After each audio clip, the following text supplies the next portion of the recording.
Assalamualaikum warahmatullahi wabarakatuh. Hari ini tanggal 13 September 2021, saya, Fesya Aidara Alkanza dari 12 MIPADE ingin mewawancarai dua orang dengan judul Dampak Bullying bagi Perkembangan Seseorang.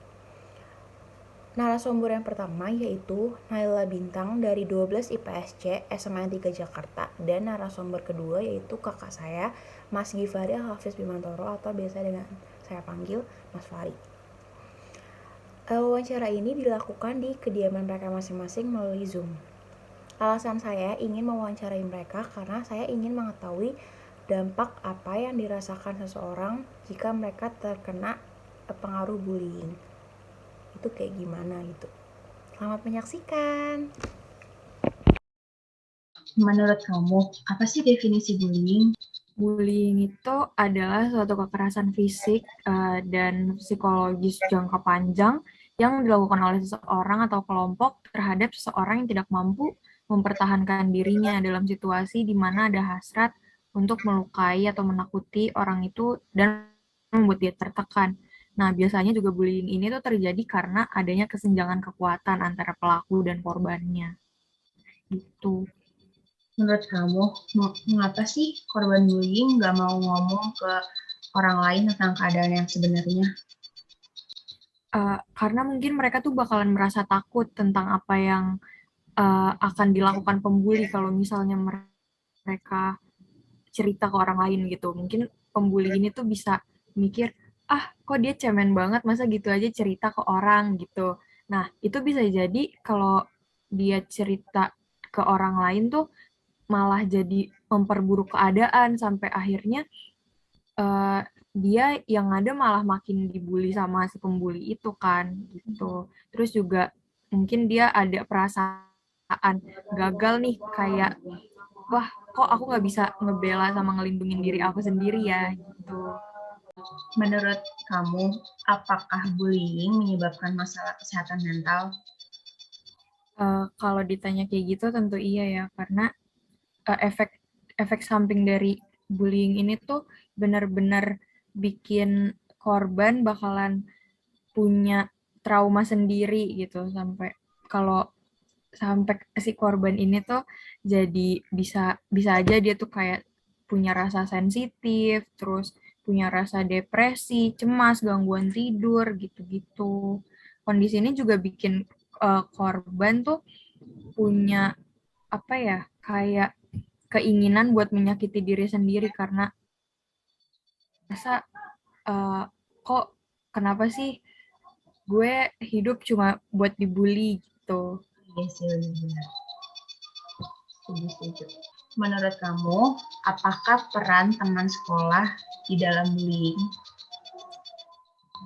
Kalau dari sisi negatifnya itu peran teman sebaya itu dapat saling mempengaruhi gitu antara satu sama lain dalam bullying. Kayak contohnya nih ada siswa yang sebenarnya dia nih nggak pengen ngebully orang gitu, cuma karena teman-temannya ngapain sih, ayolah kita coba aja ngebully dia gitu. Jadi karena dia pengen kelihatan solid, pengen kelihatan ada rasa eh, apa ya, ada rasa pokoknya tuh pengen kerja sama deh sama teman-temannya gitu. Jadi dia tuh eh, pengen, jadi dia akhirnya melakukan kegiatan bully gitu. Jadi pokoknya peran teman tuh dalam kayak gitu tuh bener-bener kacau sih. Banget ya. Mm-mm. Menurut kamu nih, apakah dengan kita manggil nama ejekan, termasuk bullying, misalkan, hitam, kecil gitu kan, itu termasuk bullying nggak sih gitu? Itu bisa jadi bullying, bisa jadi enggak sih. Karena kalau misalnya dua-duanya menerima, kayak emang dimaksudkan untuk bercanda, terus gak ada maksud buat menyakiti satu sama lain, ya itu bukan bully. Cuma kalau misalnya salah satu pihak ada yang dirugikan, ada yang dibikin tersakiti perasaannya, ya itu bisa jadi termasuk bullying melalui kata-kata gitu.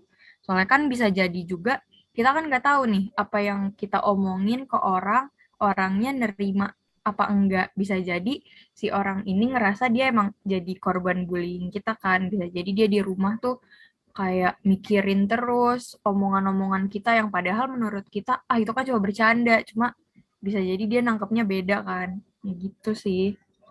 Bisa Ya, jadi bully, bisa jadi enggak juga. ini yang awalnya kayak buat lucu-lucuan tapi malah buat Iya, kekerasan jadi malah kayak nyakitin orang gitu ya. benar. Jika kamu melihat orang lain atau teman kamu gitu dibully nih secara verbal, tapi kamu nih udah ngasih tahu nih, oh ini tuh nggak baik, ini tuh nggak boleh sebenarnya. Tapi dan juga bisa nyakitin si korbannya ini. Tapi nggak ada hasil dari teman kamu untuk berubah atau gimana gitu kan. Nah, karena bagi dia nih, dia nganggap nih kalau ini tuh sebuah perbuatan yang lucu, padahal kan itu perbuatan yang nggak baik ya. Nah, menurut kamu bagaimana sikap kamu selanjutnya buat nanggepin atau buat mencegah supaya si pembuli ini nggak ngelakuin pembulian lagi ke orang itu? Emang sih banyak ada beberapa orang yang ngerasa ngebully secara perkataan itu tuh kayak lucu. Mungkin karena reaksi dari orang-orang, dari teman-teman yang lain tuh kayak, "Hai, lucu banget, setuju, setuju," gitu. Itu jadi salah sih. Jadi yang perlu dilakukan mungkin kamu bisa ngejelasin nih secara baik-baik dulu ke teman kamu. Itu sebenarnya nggak boleh tahu karena kan si pihak A merasa dirugikan nih kalau kamu ngomong kayak gitu. Terus juga kalau misalnya emang udah nggak bisa dibilangin, mungkin kamu bisa nyuruh si korban bullyingnya ini untuk cerita ke orang tuanya atau ke gurunya. Mungkin kalau misalnya dia cerita ke orang tua atau guru, pokoknya yang lebih tua dari kita, terus si orang yang lebih tua dari kita ini menasihati, mungkin bisa jadi teman kita yang ngebully ini bisa apa ya, bisa menerima gitu loh kalau ternyata tuh yang dia lakuin tuh sebenarnya tuh nggak baik gitu. Emang peran orang Gitu sih. dewasa, orang tua tuh emang penting Mm-mm. banget sih ya dalam menangani kasus bullying ini ya. Oke, Naila Bintang, makasih banyak ya udah Terima kasih kembali. mau diwawancarai ini gitu. Oke, sekian terima kasih. Wassalamualaikum warahmatullahi wabarakatuh. Waalaikumsalam warahmatullahi wabarakatuh. Menurut Anda, cara menghadapi bullying di sekolah itu kayak gimana? Tetap percaya diri dan hadapi tindakan bullying dengan berani. Simpan semua bukti bullying yang kalian laporkan kepada orang dewasa yang dekat dan kalian percaya seperti guru. Jika guru adalah pelaku, laporkan segera ke orang tua kalian. Jika melaporkan ke aparat penegak hukum, dalam hal ini polisi. Jangan pernah takut untuk berbicara untuk melaporkan. Meskipun kalian diancam oleh pelaku, karena mengancam juga merupakan tindakan kriminal.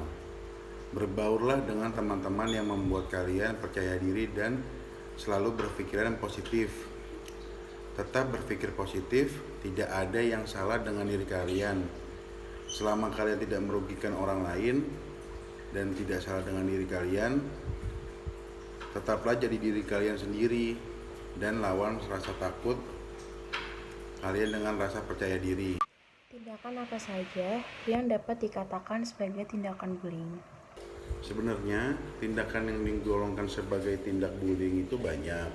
Beberapa contohnya yaitu memukul, menjambak, tamparan, mengejek, mengancam, memfitnah, menyebarkan gosip, dan lain-lain.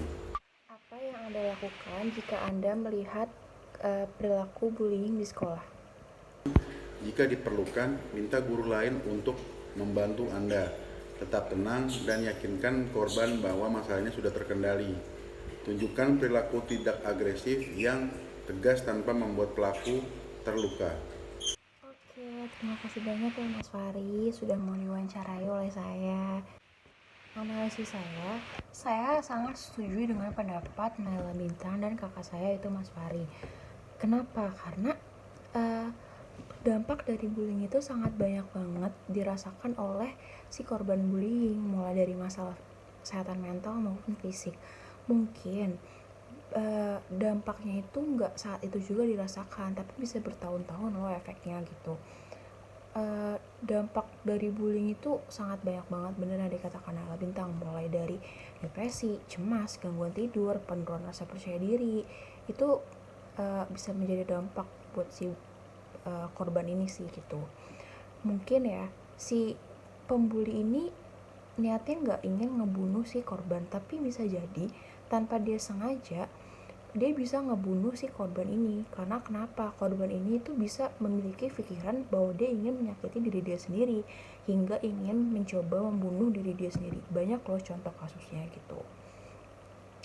Terus abis itu saya juga setuju bahwa bentuk dari bullying itu tindakannya itu sangat banyak. Benar apa yang dikatakan kakak saya, bahwa tindakan bullying itu bisa mulai dari memukul, menjambak, tamparan, mengejek, mengancam, memfitnah, menyebarkan gosip itu termasuk dengan sikap bullying atau tindakan bullying gitu loh. Terus abis itu dengan kita memanggil ejekan misalkan kayak item itu tuh termasuk bullying loh. Mungkin nih kita lihat awal kita hanya kayak bercanda kayak iya dengan teman kita, tapi kita nggak tahu nih teman kita ini bisa nerima apa enggak. Mungkin teman kita ada yang terima dan dia bisa ngebales dengan ejekan lain ke kita gitu kan, kayak dia bisa ngebales lagi nih ejekan yang dia terima ke kita juga gitu dengan bentuk ejekan yang berbeda. Tapi bisa juga si ejekan ini tuh nggak bisa diterima dengan teman kita dan bisa ngebuat teman kita itu merasa tertekan sampai dia bisa jadi ya dia tuh mogok sekolah karena dia mungkin nggak bisa ketemu sama kita, dia nggak mau ketemu sama kita makanya dia mogok sekolah. Itu salah satu dampak dari bullying ini gitu loh. Dan pengaruh guru dan orang tua, teman itu bisa menjadi dampak buat si korban ini, mulai dari dampak positif dan negatif. Tapi untuk orang tua dan guru pasti kurang lebihnya pasti dampaknya pasti positif ya, karena ingin terbaik buat si murid sama si anak kita gitu. Tapi mungkin dari si teman ini bisa jadi mendampak yang negatif gitu. Karena kenapa? Teman ini kan seumuran sama kita ya, maksudnya dia belum tahu pemikiran jauh, pemikiran dewasa tuh kayak gimana. Si teman ini tuh berpikiran kayak dia ngebully seseorang itu termasuk kegiatan yang keren gitu, padahal si pembuli ini tuh nggak tahu kalau dampaknya itu sangat besar banget loh buat si korban ini gitu. Terus kayak kita sering bertanya nggak sih, kayak maksudnya kenapa ya si korban ini tuh nggak mau ngomong ke orang? Bisa jadi dengan kita ngomong ke orang itu kita bisa menyelesaikan si kasus bullying ini, tapi berbeda pikirannya dengan si korban bullyingnya itu. Bisa jadi ya, kenapa? Karena dia merasa mungkin dengan dia bercerita itu si pembuli itu bisa tahu dan dia malah ngebuat keadaan itu semakin buruk gitu, hingga dia merasa si perasaan gagal. Kenapa sih gue aja gini aja, masa nggak bisa sih ngelindungin diri dia sendiri? Kasus bullying di dunia, khususnya di Indonesia, masih sering terjadi. Kasus bullying masih merupakan sebuah tindakan kejahatan.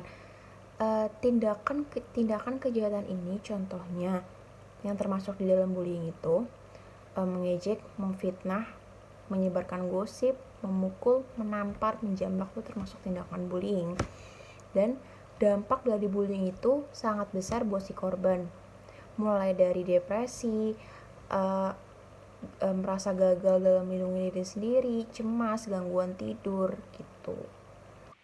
Saran saya, tindakan bullying terhadap orang lain masih bisa dicegah dan diatasi dengan cara pemahaman psikologi anak muda dan sosialisasi mengenai dampak-dampak yang dapat terjadi jika kasus bullying ini terus berlanjut.